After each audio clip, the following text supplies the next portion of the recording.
بسم الله الرحمن الرحيم ولا حول ولا قوة إلا بالله العلي العظيم. اللهم صل على محمد سيد المرسلين وخاتم النبيين وحجة رب العالمين المنتجب في الميثاق، المصطفى في الضلال المطهر من كل آفة، البريء من كل عيب، المؤمل للنجاة، المرتجى للشفاعة، المفوض إليه دين الله. السلام عليك يا أبا عبد الله، وعلى الأرواح التي حلت بفنائك وأناخت برحلك، عليك مني سلام الله أبدا ما بقيت وبقي الليل والنهار، ولا جعله الله آخر العهد مني لزيارتكم.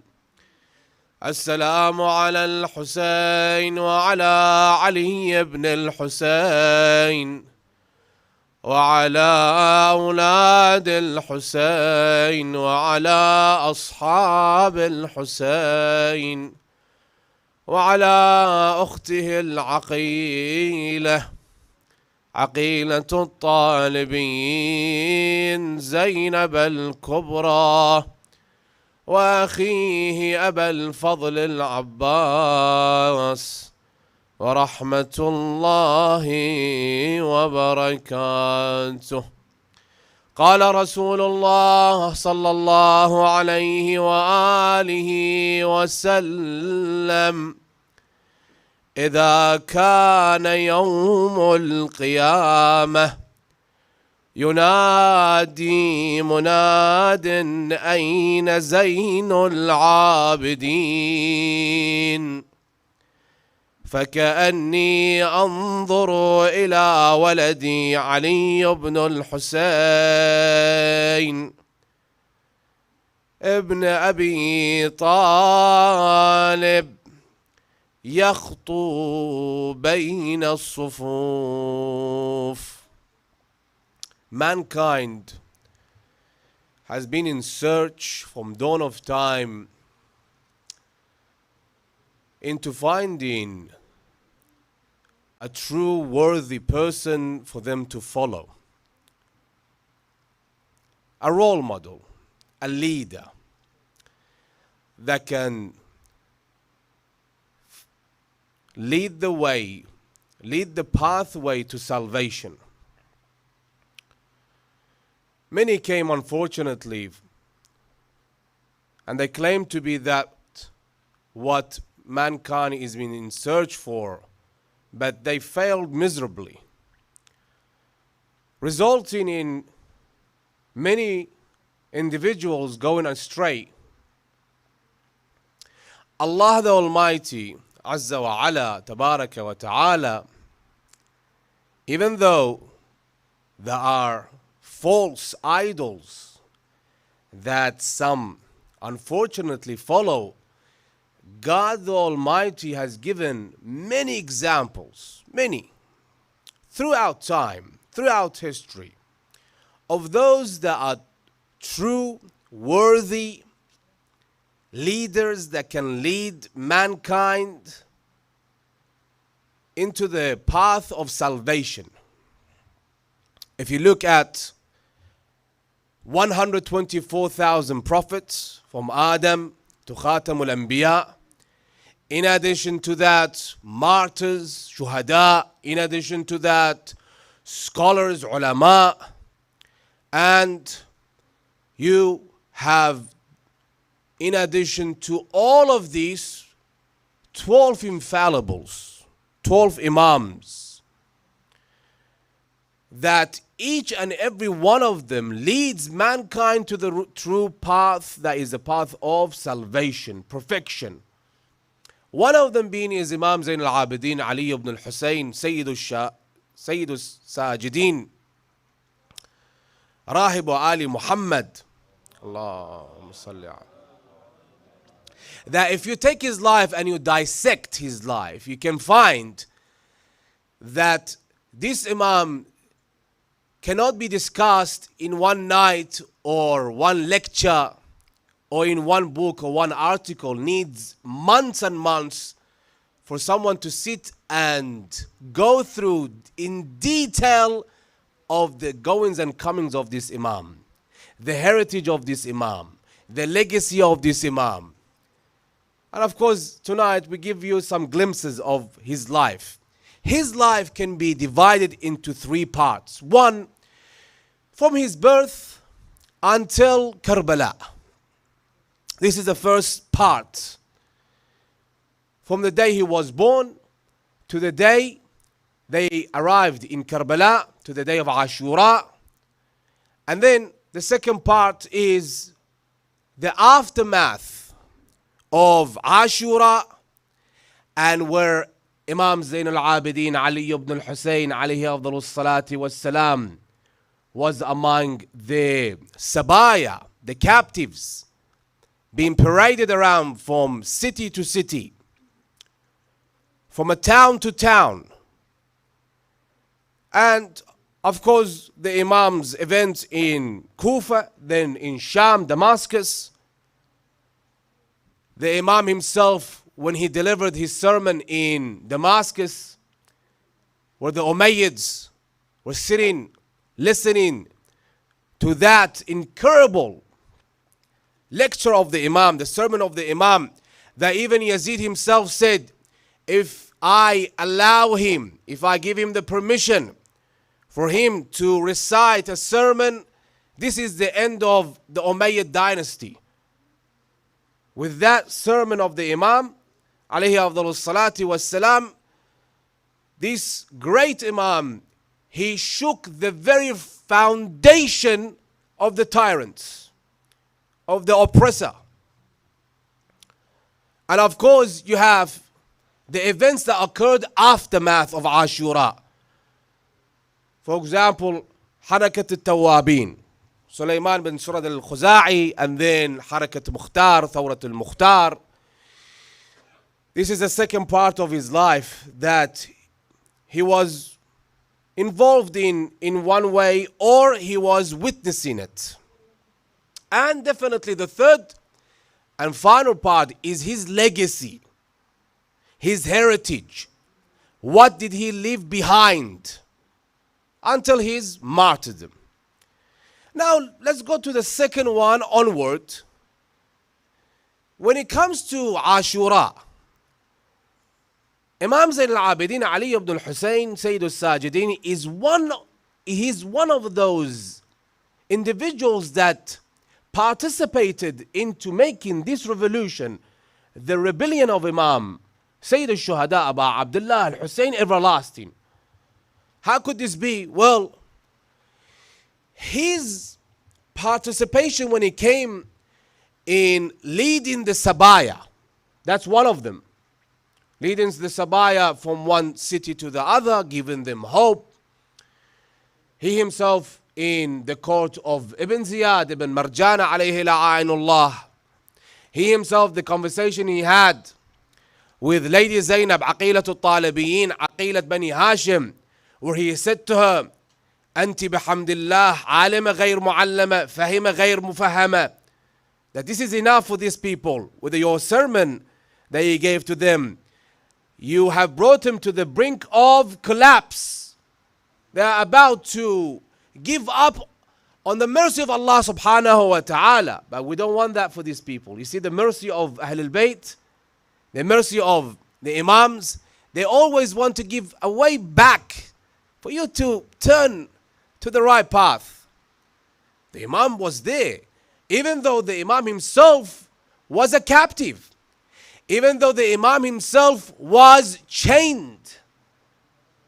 The hadith says that when he entered Damascus, one of the people came, and after a dialogue he had with the Imam said to him, after this individual said to the Imam that, I'm glad that God gave us this opportunity, this power to massacre you infidels. The Imam looked at him and he said, infidels? Have you recited the Quran? Have you recited the ayah?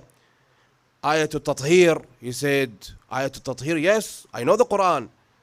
He said, have you recited Bismillah ar-Rahman ar-Rahim, innama yuridu Allah liyudhhiba ankum ar-rijsa ahl al-bayt wa yutahhirakum tathira? He said, yes, I have.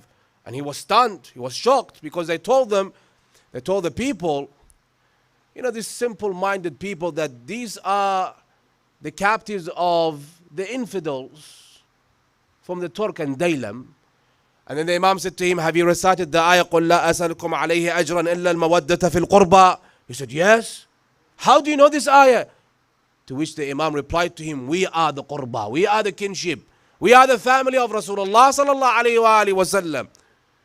You are the family of Rasulullah and you are here paraded around with the heads. And he said, yes, this is the head of my father, Sayyid al-Shuhada, Aba Abdullah al-Hussein. And this is my family, this is my ammat, my aunties, and the children of Imam al-Hussein, the orphans of Imam al-Hussein. To which this person said to the Imam, do you need anything from me? Can I do anything for you? The Imam said to him, just get me a piece of cloth that I can put where the chain is, because this chain is been eating my skin since Karbala. As soon as this person brought him a piece of clothing, the Imam placed it there, blood started gushing out. Even though he was in that status, he comes in the court of Ibn Ziyad, and he gives that reply to Ibn Ziyad. He comes into the mosque in Damascus, and inshallah we go into detail of that more, and he gives that sermon. This is the Imam alayhi afdalus salati wassalam. Here he's showing what the people need. Now this is the second part, and then comes the third, and that is what? His legacy, his heritage. What did he leave behind? First thing first, if you look at the Imams, all 12 Imams, every one of them is different from the other. For example, when it comes to Imam Amir al-Mu'mineen, the legacy he left behind is different to what Imam Hasan al-Mujtaba left behind, because they look at what the people need at their time. Of course, they continue part of it, but they have their own essence they leave behind. They have their own legacy they leave behind. And they are known for one thing or another. Amir al-Mu'mineen Ali ibn Abi Talib is known for Mawlid al-Kaaba wa Shaheed al-Mihrab. Amir al-Mu'mineen is known for what?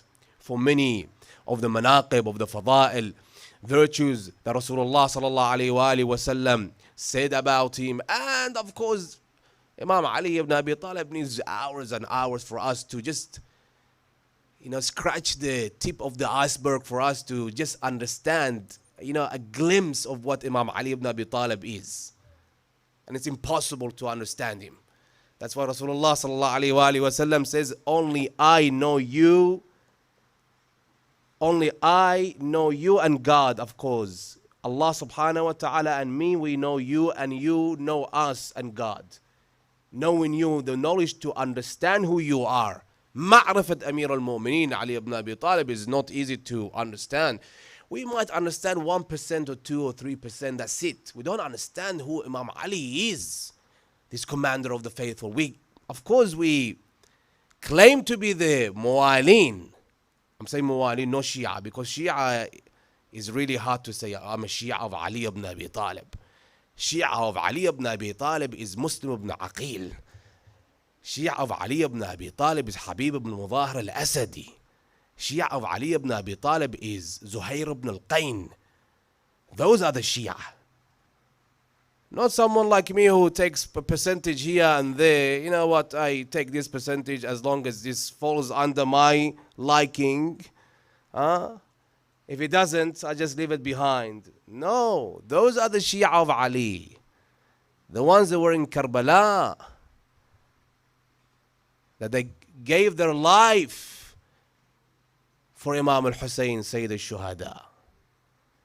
Shia of Ali ibn Abi Talib is Maytham al-Tammar, the one who gave everything he had just to say the virtues of Ali ibn Abi Talib alayhi afdalus salati wassalam. And then of course it comes to Imam Hasan al-Mujtaba. Imam Hasan al-Mujtaba is known as Kareem Ahl al-Bayt. Imam Hasan al-Mujtaba is known for exposing Muawiyah. See the word here? You have to be very careful when you say that. Exposing Muawiyah. The peace treaty that the Imam was forced into signing, he exposed Muawiyah of what Muawiyah really was, or who really Muawiyah was. And unfortunately, even today, some who claim to be lovers of Ahlul Bayt, they talk about Imam Al-Hasan al-Mujtaba as is Imam Al-Hasan al-Mujtaba is one of those individuals who was a coward. Nastajiru billah. They don't understand the reason behind what he did. That's why Rasulullah sallallahu alayhi wa alihi wa sallam says about Imam Hasan al-Mujtaba, Al-Hasan wal-Hussain imaman qama aw qa'ida. So the Imam knows what he needs to do. They are divinely appointed by God the Almighty, not by me and you. We go to the voting booth and we cast our ballot and we say, I want him, or I want her, or I want him, or I want that individual, or that individual. That is the problem we have today, until today, that we don't understand that Allah subhanahu wa ta'ala chose them, for them to lead our race into perfection, to lead mankind into salvation. We come and we think this is a voting booth. You know, we choose our own people. Now going to Imam Zayn al-Abidin. Imam Zayn al-Abidin, he looked at what the people need and what is necessary at that time. Not every Imam has to start a revolution like the revolution of Imam al-Hussein. Imam al-Hussein was the only Imam that started a revolution, and it's everlasting until today. And it's a revolution that will stay until the coming of the Imam Hujjat ibn al-Hasan al-Mahdi alayhi afdalus salati was salam. Not every Imam is doing the same thing over and over and over again. No, Imam al-Hussein had his revolution, but Imam Zayn al-Abidin, he tried different ways, different paths. And that was, of course, Risalatul Huquq. One of the legacies that Imam Zayn al-Abidin left behind was Risalatul Huquq. If you pay attention to that, Risalatul Huquq is the charter of rights. Haqqullah, Haqqul Ayn, Haqqul Yad, Haqqul Zawj, Haqqul Zawja, Haqqul Bat. The Imam goes into saying 50 rights, huquq, of yourself, of God the Almighty, of the people around you. And this is necessary. Why? Because the people at a time, even today, people that don't understand that I have huquq and you have huquq. You have rights over me and I have rights over you. And this is one of the reasons of divorce skyrocketing every year is that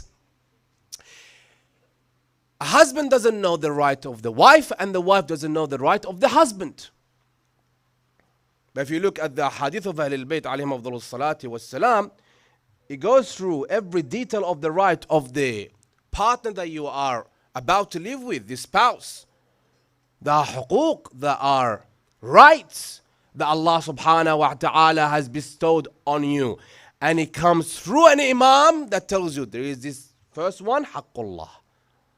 And then the imam goes into other huquq, other rights. The charter of rights is that charter that tells you the huquq that you have to uphold. Now if I come and say, is it necessary? Definitely necessary. I need to uphold those rights for me to live as a civilized citizen and for the other person to live as a civilized citizen. And that is why you see many people, they come and say, I'm about to get the divorce. If you ask them, if you ask that individual why you are about to get a divorce, I don't know the right of her. I don't know. And of course, vice versa. I don't know the right of my husband. Of course, we come to many things that are, of course, necessary in one way or another, but we focus on things and we leave other on a side. We focus on the dowry. We focus on how can I furnish the house. What kind of a car we're going to buy together. What kind of a house we're going to rent or buy.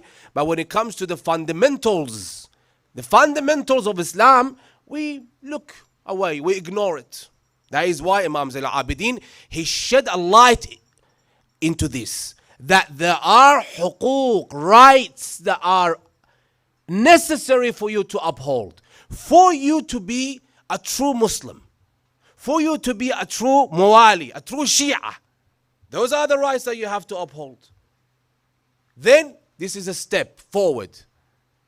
This is a step for you to understand your right and the right of the others. And then you go forward into other necessary aspects that you have to also uphold. Of course, this was the first thing the Imam left behind.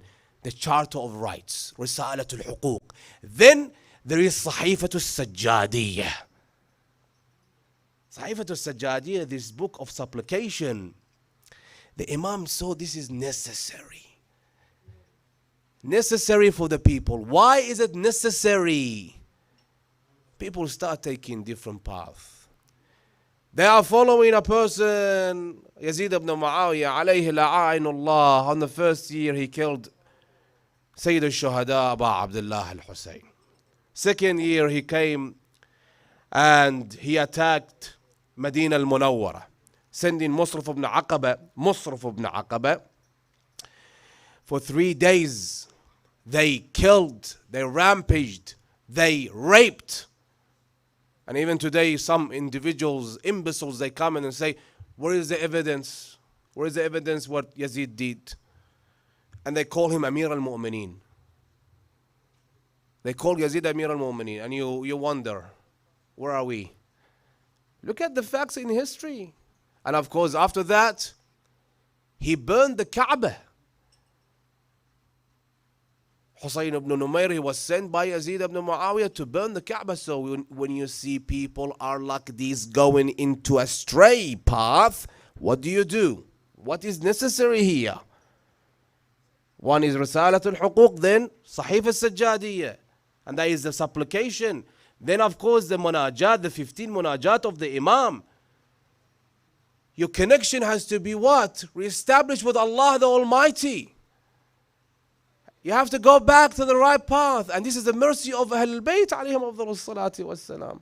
Even though his father was killed in Karbala, even though his family members were massacred, cut into pieces, any other person would give up on humanity. This is it. Look at them. Let them go to the path they want to go. But Imam Zayn al-Abidin alayhi afdalus salati wassalam, for that 34 years after the event of Ashura that he lived, the Imam came and he saw, how can I bring them to the right path? What can I do? Any other person would give up. Any other person would give up. But Imam Zayn al-Abidin continued with his task, with his mission. And of course, there is what? The ritual of Imam al-Hussein. Who is the founder of these rituals? Lady Zainab, عقيلة الطالبيين, زينب الكبرى سلام الله عليها, the mountain of patience. She is the founder of these rituals of Abu Abdullah al-Hussein, Sha'air al-Hussainiyah, and of course Imam Zayn al-Abidin, Ali ibn al-Hussein. Imam Zayn al-Abidin, Ali ibn al-Hussein, when he went to, and we are getting closer to the Ziyaratul Arba'in, Atiyya al-Awfi and Jabir ibn Abdullah al-Ansari, when they went to the ziyarah of Abu Abdullah al-Hussein, they were the first people to enter Karbala as Zuwar. Imam Zayn al-Abidin then came, and Imam Zayn al-Abidin is narrated, he was the first to serve the Zuwar of Imam al-Hussein. That means Imam Zayn al-Abidin is the first one who started a what? A mawkib. To serve water, to serve food. And of course, in addition to that, he's crying for Abu Abdullah al-Hussein. Imam Zayn al-Abidin was martyred at the age of 57. So 34 years. In Karbala, he was 23. So that 34 years, Imam Zain al-Abidin cried, to which there is a hadith of Imam Ja'far ibn Muhammad al-Sadiq alayhi afdalu salati wassalam, to the Imam said, Al-Bakka'una khamsa. First is Adam, and then after Adam it's Yaqub, Jacob. After Yaqub it's Yusuf, Joseph, and every one of them cried for different reasons. But they cried so much they were called Bakka'un. The ones who cry more than is necessary or more than that is normal. So they were called what? Bakka'un. After Yusuf and Nabi, it was Lady Fatima al-Zahra salamullahi alayha, Sayyid Nisa al-Alameen, and there was Ali ibn al-Hussein Zain al-Abidin. That is why he's known as Bakka', the one who cried more than 34 years, the Imam. From the day of Karbala, of the day of Ashura, the Imam cried until his last moments. This Imam, this great leader. So when it comes to crying for Abu Abdullah al-Hussein, some individuals come in the community, in our own circle. I'm not talking about the other circle, the others. Because the others, whenever there is a ritual of Abu Abdullah al-Hussein, suddenly you see them going crazy that why do you serve food? Why do you serve this? And when it comes to Ziyarat al-Arba'in, look at the Shia. Ubbad al-Qubur, every year. And you wonder, is Imam al-Hussein, Sayyid al-Shuhada, the grandson of Rasulullah sallallahu alayhi wa sallam, the Prophet of Islam, or is he another prophet that belongs to another religion, another faith? And every year on the day of Ashura, they come up with this fabricated hadith that go and fast. Because Rasulullah sallallahu alayhi wa sallam saw the Jews, they were fasting, they come up with this story. And Rasulullah said, no, see the Israelites, they fast only on Ashura, on the 10th. My ummah, let them fast 9th and the 10th. So we need to do more, because we are closer to Moses, Musa ibn Imran alayhi afdalu salati wassalam. And it comes to crying, are you a woman? You cry like a woman? No. If you're comparing me with a woman like Lady Zainab salamullahi alayha, I'm not worthy to be compared to Lady Zainab salamullahi alayha. If you're comparing me with Lady Fatima al-Zahra salamullahi alayha, I'm not worthy to be compared to Lady Fatima al-Zahra salamullahi alayha. In addition to this great woman that Allah subhanahu wa ta'ala gave this ni'mah, this blessing to mankind for them to gaze upon their fada'il, to follow their footsteps, their path. I have the example of Imam Zain al-Abidin, Ali ibn al-Hussein. Every time they brought him water, he cried. Every time they brought him food, he cried. And this is a hadith, before I conclude, of Abu Hamza al-Thamali. Abu Hamza al-Thamali is a person, Radwanullah ta'ala alayh. We recite the dua of Abu Hamza al-Thamali in the nights of Qadr, in Shahr Ramadan al-Mubarak, especially on the nights of Qadr. Even that supplication is from who? From Imam Zain al-Abidin. One day he came, روي أنه دخل عليه يوما Abu Hamza al-Thamali فوجده حزينا. He came into the house of Imam Zain al-Abidin and he saw Imam Zain al-Abidin crying again. So this has been going on for months and years and years. And he said, after he saw him حزينا كئيبا فقال له يا ابن رسول الله أما أن لحزنك أن ينقضي. Isn't it enough? ولبكائك أن يقل. That it's enough. You've been crying for years and years and years. سيدي إن القتل لكم عادة. And even that, if you take these phrases of Abu Hamza al-Thamali, you see the mazlumiyya of Ahlul Bayt alayhim afdalu salati wassalam, that a true companion, this is a true Shia. He says, إن القتل لكم عادة. This is عادة. This is something that happens. وكرامتكم من الله الشهادة ألم يقتل جدك علي بن أبي طالب بسيف ابن ملجم. Your grandfather was killed. And of course, your uncle, ألم يقتل عمك الحسن. Your uncle was also killed. فما هذا البكاء? Because this is something that should be normal for you now. You come from a family that there are families of martyrs. But the Imam said to him, this is the reply of the Imam, that the Imam said to him, "That's I know. This is what happens.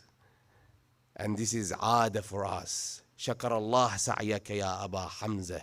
But I ask you this question, هل رأت عيناك أو سمعت أذناك أن علوية سبيت?